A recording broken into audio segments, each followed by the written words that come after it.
कच्चा चिट्ठा में बात अब सूडान की करेंगे। सूडान पर आज हमने काफी रिसर्च की है और ये पता लगाया कि आखिर सूडान के अंदर खून क्यों बह रहा है। सूडान में जंग की असली वजह आखिर क्या है? दरअसल सूडान के अंदर गोल्ड माइंस हैं और सोने की इन्हीं खदानों पर कब्जा करने के लिए सूडान के अंदर युद्ध शुरू हो गया। लेकिन सूडान की इन गोल्ड माइंस के साथ पुतिन का भी एक खास कनेक्शन है और इसलिए दावा किया जा रहा है कि रूस का वैगनर ग्रुप भी सूडान में एक्टिव हो गया।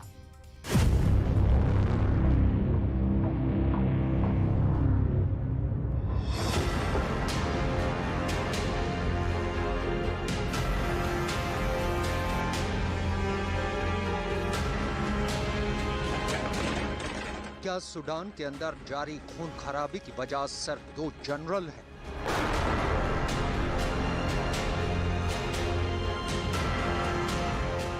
एक आर्मी का जनरल है और दूसरा पैरामिलिट्री का जनरल है।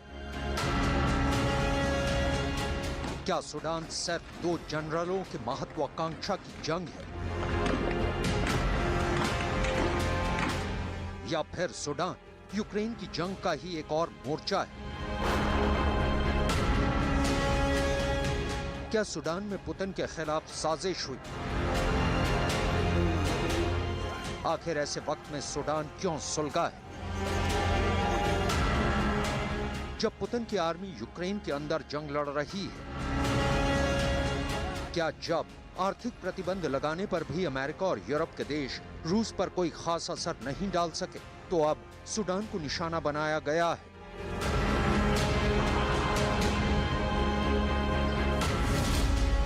क्योंकि सूडान की गोल्ड माइंस यानी सोने की खदानों को लेकर पुतिन का सूडान के साथ पुराना समझौता है। आखिर क्यों सूडान को पुतिन की तिजोरी कहा जाता है?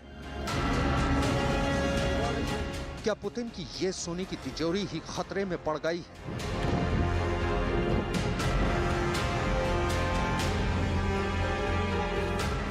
इस सवाल पर हम आगे विस्तार से बात करेंगे, लेकिन सबसे पहले आपको दिखाएंगे वो तस्वीरें जिसने पूरी दुनिया के होश उड़ा दिए हैं।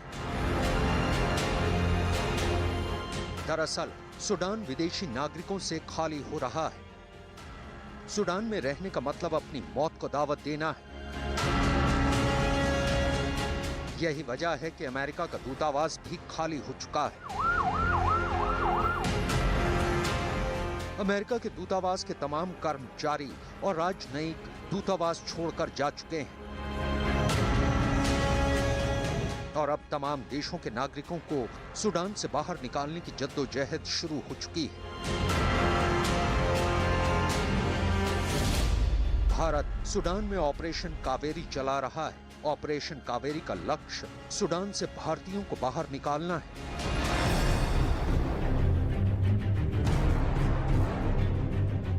विदेश मंत्री जयशंकर ने यह ट्वीट किया है कि भारत के 500 नागरिकों को सूडान के बंदरगाह पर लाया गया है। बाकी नागरिकों को भी निकाला जा रहा है और इन सभी नागरिकों को भारत ले जाने के लिए पानी के जहाज और सैन्य वायुयान तैयार हैं। इसके अलावा फ्रांस और सऊदी अरब के साथ मिलकर भी भारत अपने नागरिकों को सूडान से बाहर निकालने का काम कर रहा है। नई दिल्ली में फ्रांस के दूतावास से जानकारी दी गई है कि फ्रांस ने सूडान से 338 लोगों को बाहर निकाला है। इन 338 लोगों में भारत के नागरिक भी शामिल हैं। सऊदी अरब ने भी बयान दिया है कि उसने सूडान से 66 लोगों को बाहर निकाला है और इसमें कुछ भारतीय नागरिक भी शामिल हैं। भारत अपने नागरिकों को सूडान से बाहर निकालने के लिए संकल्पबद्ध है। संकटग्रस्त इलाकों से भारत के नागरिकों और दुनिया के दूसरे देशों के नागरिकों को रेस्क्यू करने में भारत की क्षमताओं की प्रशंसा पूरी दुनिया में हुई है। कई रिपोर्ट्स का दावा है कि सूडान के अंदर 3000 से ज्यादा भारतीय नागरिक हैं। सभी भारतीय नागरिकों को बाहर निकालने के लिए सऊदी अरब के जिद्दा में भारत ने 2 मिलिट्री एयरक्राफ्ट C-130J तैनात कर दिए हैं। इसके अलावा सूडान के एक बंदरगाह में भारत ने अपने नेवल शिप INS सुमेधा को भी तैनात कर दिया है। पूरी दुनिया के तमाम देशों में इस वक्त अपने नागरिकों को सूडान से बाहर निकालने की होड़ लगी हुई है। ये डच मिलिट्री प्लेन की तस्वीरें हैं। सूडान से लोगों का रेस्क्यू किया जा रहा है।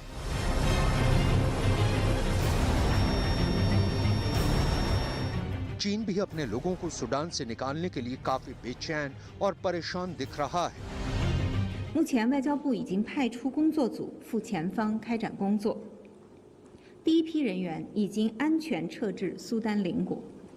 外交部和驻苏丹使馆再次提醒，在苏丹的中国公民密切关注使馆发布的通知提醒，及时报备个人信息，保持通讯联络畅通。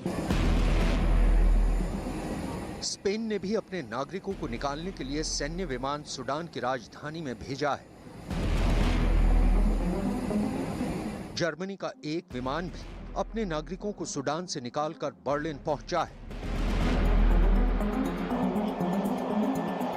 स्वीडन की सरकार ने तो सूडान के अंदर से 6 बच्चों को भी बाहर निकाला है।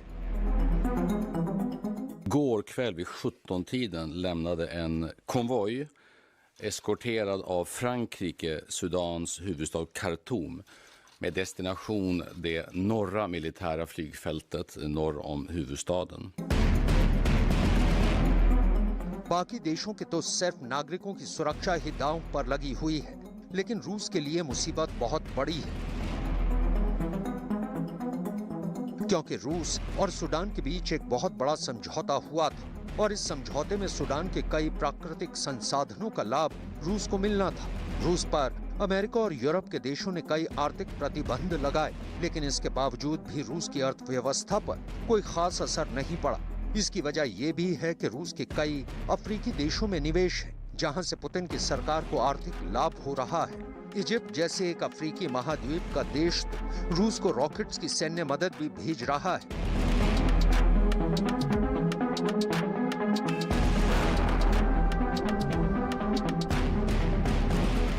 ठीक इसी तरह सूडान के अंदर भी रूस के भारी भरकम स्टेक्स लगे हुए हैं।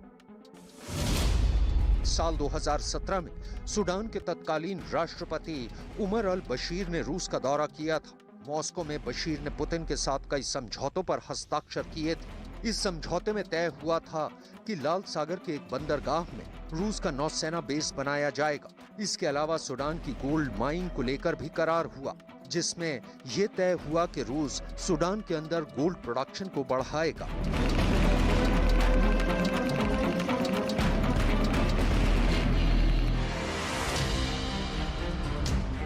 दरअसल यह वही सोने की चमक है जिसकी वजह से पुतिन की सांसें अटकी हुई हैं।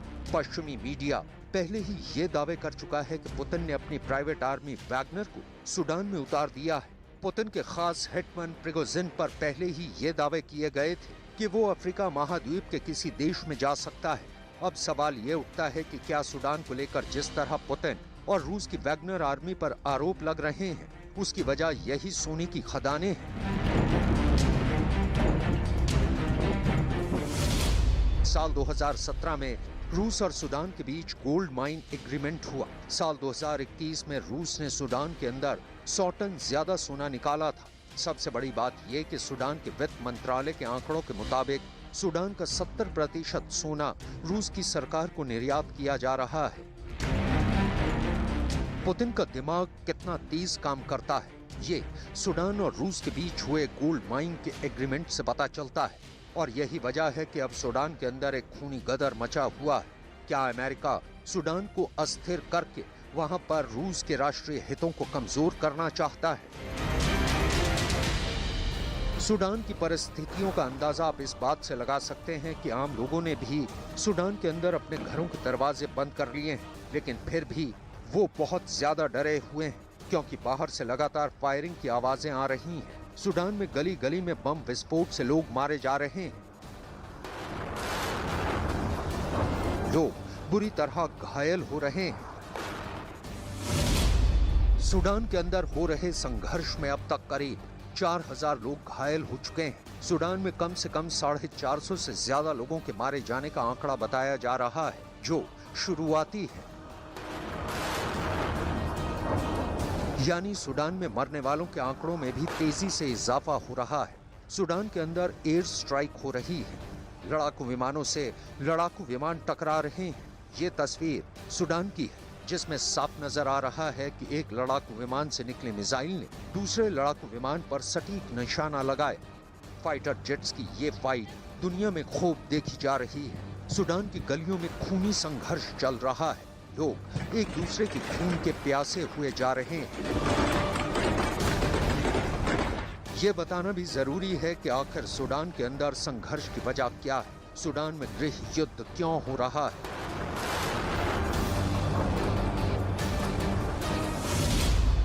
सूडान में लड़ाई आर्मी और पैरामिलिट्री फोर्स की हो रही है। आर्मी के चीफ जनरल अब्दुल फतेह अल बुरहान हैं और पैरामिलिट्री आरएसएफ के लीडर हैं मोहम्मद हमदान डगालो। सूडान की आर्मी के चीफ जनरल अब्दुल फतेह अल बुरहान और सूडान की पैरामिलिट्री फोर्स के लीडर मोहम्मद हमदान डगालो कभी दोस्त थे और साल 2021 में सूडान की आर्मी के चीफ जनरल अब्दुल फतेह अल बुरहान और पैरामिलिट्री फोर्स के लीडर मोहम्मद हमदान डगालो मिलकर ही मिलिट्री सरकार चला रहे थे। यानी उस वक्त सूडान की मिलिट्री सरकार में नंबर 1 पावरफुल लीडर